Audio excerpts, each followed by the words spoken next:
नमस्कार मित्रों, स्वागत है आपका एम क्लासेज में। पिछली क्लास में हमने चर्चा करी थी एस्किमो जनजाति के बारे में। एस्किमो जनजाति का शाब्दिक अर्थ क्या है, उनके भोजन के स्रोत क्या क्या है, आजीविका के साधन क्या है और उनके निवास स्थान के बारे में कि विश्व में वो कहाँ कहाँ पर निवास करते हैं। आज हम बात कर रहे हैं एस्किमो जनजाति के आर्थिक क्रियाकलापों के बारे में। आर्थिक क्रियाकलाप के अंदर आते हैं यंत्र व उपकरण, इनके भोजन के बारे में, ये वस्त्र किस प्रकार के वस्त्र पहनते हैं, इनके निवास गृह जो इनके घर होते हैं वो कैसे बने होते हैं, और आखेट ये किस प्रकार करते हैं। यानी आखेट का मतलब शिकार, यानी शिकार किस प्रकार करते हैं। चर्चा करते हैं अपन यंत्र और उपकरण की। इनका जो यंत्र यानी औजार जो होता है, औजार वह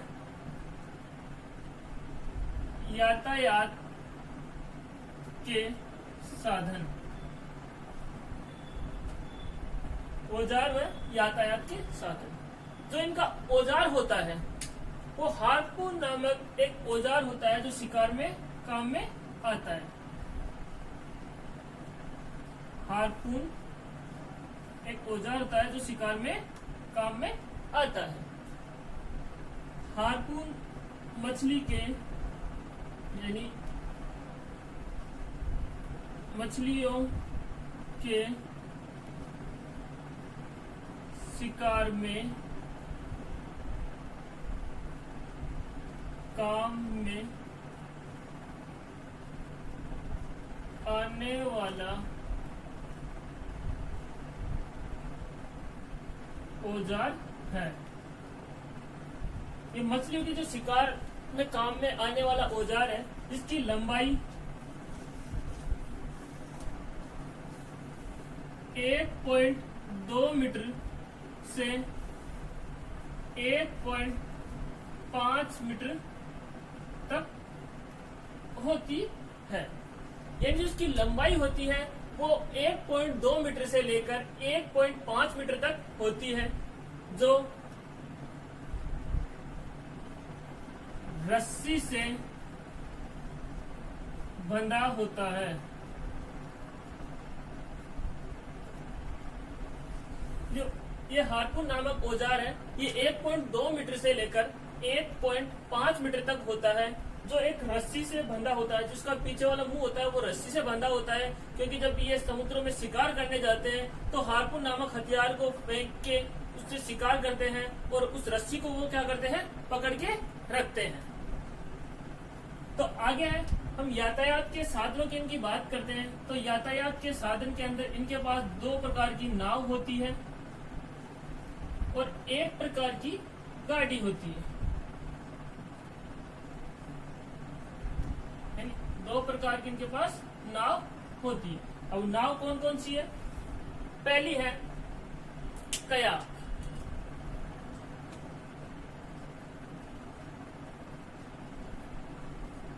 कयाक जो इनके पास नाव होती है वो सील मछली के शिकार में काम में ली जाती है और ये 5 मीटर लंबी व 1.5 मीटर चौड़ी होती है। यानी सील मछली के शिकार में काम में ली जाती है। इसकी जो लंबाई होती है वो है 5 मीटर और जो चौड़ाई होती है वो होती है 1.5 मीटर। यानी इसकी लंबाई 5 मीटर की और चौड़ाई 1.5 मीटर की होती है। इसके बाद दूसरी जो नाव है वो होती है उर्मियाक। उर्मियाक जो नाव होती है वो व्हेल मछली के शिकार में काम में ली जाती है, जो एक बड़ी प्रकार की नाव होती है, बड़ी नाव होती है।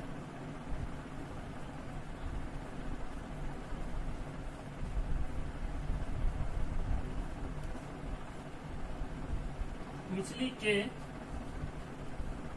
शिकार में काम में ली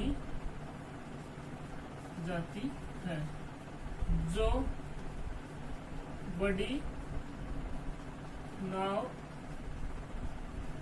होती है। ये क्या बड़ी नाव होती है?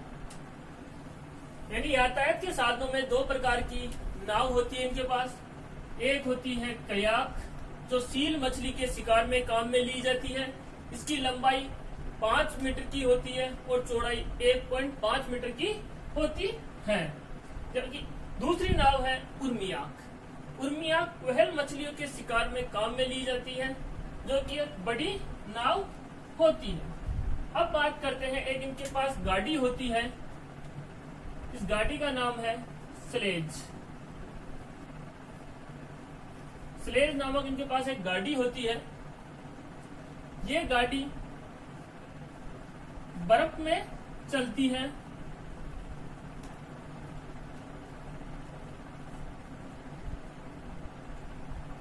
बर्फ में, क्योंकि वो बर्फीला क्षेत्र है पूरा, तो ये बर्फ में चलती है।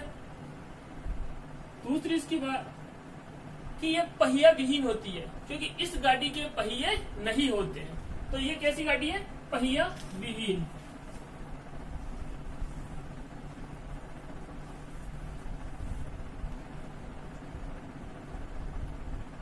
पहिया विहीन इस गाड़ी को कुत्ते व रेंडियर खींचते हैं, जिसे कुत्ते व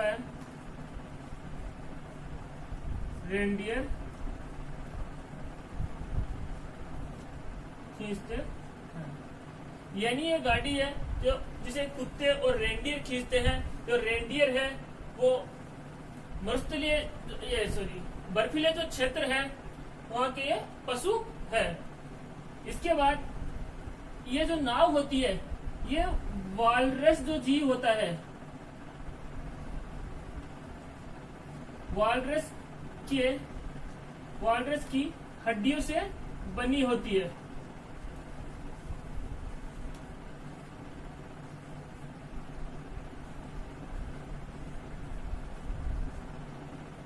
वालरस की हड्डियों से बनी होती है। वालरस का अपन ने अध्ययन किया था इनके भोजन के स्रोतों के अंदर। जो वालरस जीव होता है उसकी हड्डियों से बनाई जाती है। स्लेज नामक एक गाड़ी होती है इनके पास, जो बर्फ में चलती है। और ये कैसी गाड़ी होती है? पहिया विहीन गाड़ी होती है, जिसे कुत्ते व रेंडियर खींचते हैं। और ये वालरस की हड्डियों से बनी है। यंत्र उपकरण के बाद में हम भोजन की चर्चा, तो भोजन की अपन ने चर्चा कर ली थी कि इसमें जो भोजन की पिछली क्लास में कि भोजन के स्रोत क्या क्या है। इसके अंदर सील मछली का ये कच्चा मांस खाते हैं, व्हेल मछली का मांस खाते हैं, वालरस जो जलीय जीव है उसका मांस खाते हैं, ध्रुवे जो भालू है उसका मांस खाते हैं। तो इसकी अपन ने चर्चा कर ली थी। अब हम बात करते हैं वस्त्र की। तो देखिए वस्त्र के बारे में, एस्किमो के वस्त्र की बात कर रहे थे हम कि एस्किमो जो प्रजाति है, जो वस्त्र किस प्रकार के पहनते हैं, इनका कार्य कौन करता है, किस की खाल के बने होते हैं, पशु की खाल के बने होते हैं। तो वस्त्र है, वस्त्र का जो कार्य है वो महिलाएं करती है।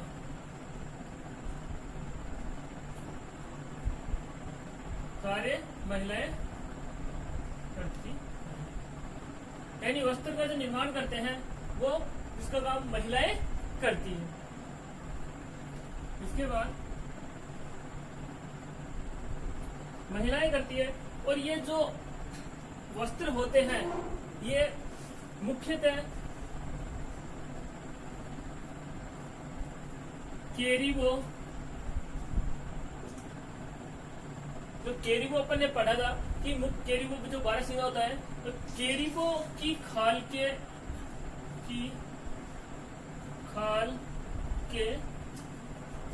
बने होते हैं। इन जो केरिबो की खाल है उसके बने होते हैं। उसके बाद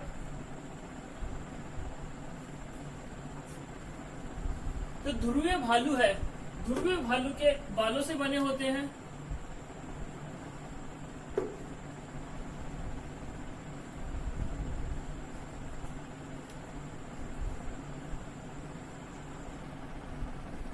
यानी जो कार्य महिला वस्त्र बनाने का कार्य महिलाएं करती है, और मुख्यतः जो केवलों की खाल के ये कपड़े इनके बने होते हैं। ध्रुवीय जो भालू होते हैं उनके बालों से तैयार किए जाते हैं, और स्त्री व पुरुष एक समान वस्त्र पहनते हैं। तो पुरुष और स्त्री व पुरुष एक समान वस्त्र पहनते हैं। इसके अंदर अपन बात करें तो शीतकाल में जो ज्यादा सर्दी होती है उस टाइम पे जो सर्दी के जो कपड़े हैं वो होते हैं इसके अंदर तिमियाक।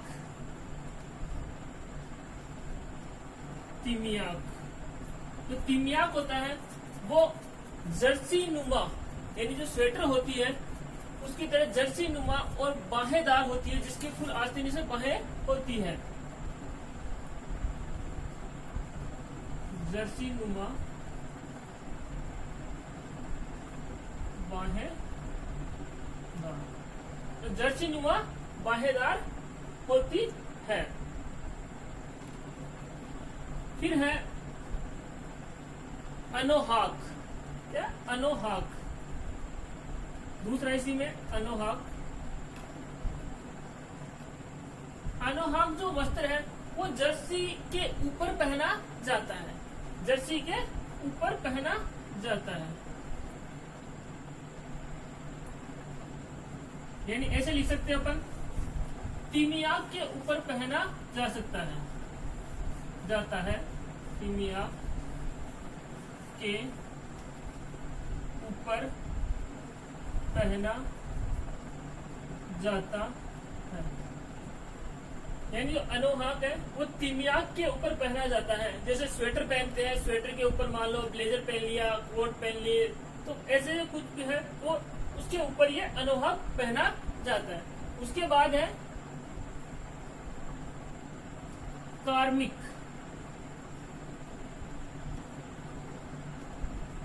कार्मिक होते हैं जो सील मछली होती है, सील मछली की जो खाल से जूते बने होते हैं वो क्या कहलाते हैं? कार्मिक, यानी सील मछली।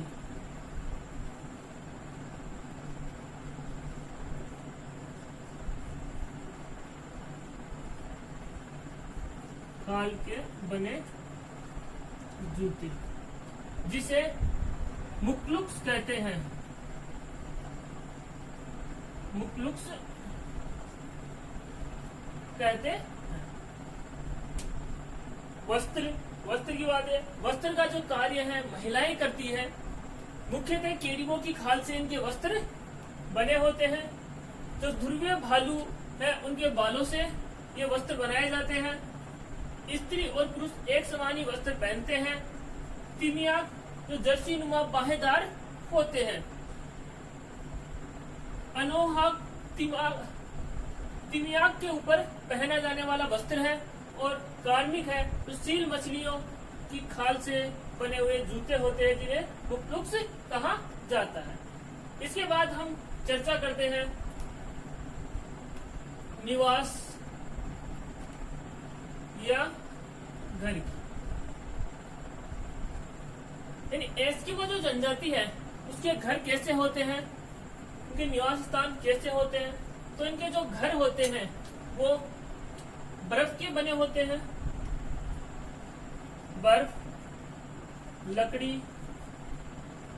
व हड्डियों से बने होते हैं।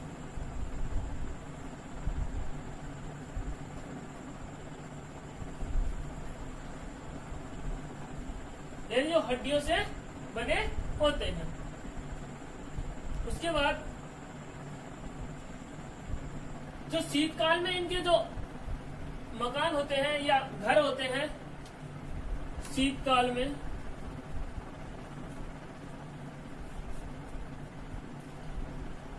बर्फ से बने मकान जिनको कहते हैं इग्लू, बर्फ के बने होते हैं जिनको कहते हैं इग्लू। इग्लू इस प्रकार का होता है, इनके भवन इस प्रकार का इनका भवन होता है इग्लू।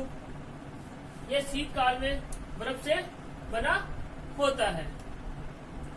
फिर उसके बाद हम बात करते हैं कि जो लकड़ी और बेल की खाल से लकड़ी व बेल मछली की हड्डियों से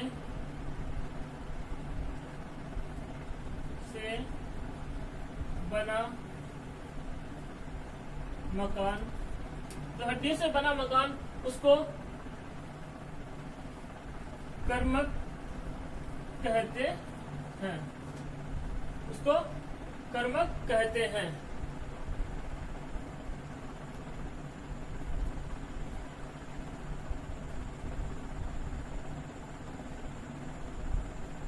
कर्मक कहते हैं। और जो ग्रीष्म काल में जो इनके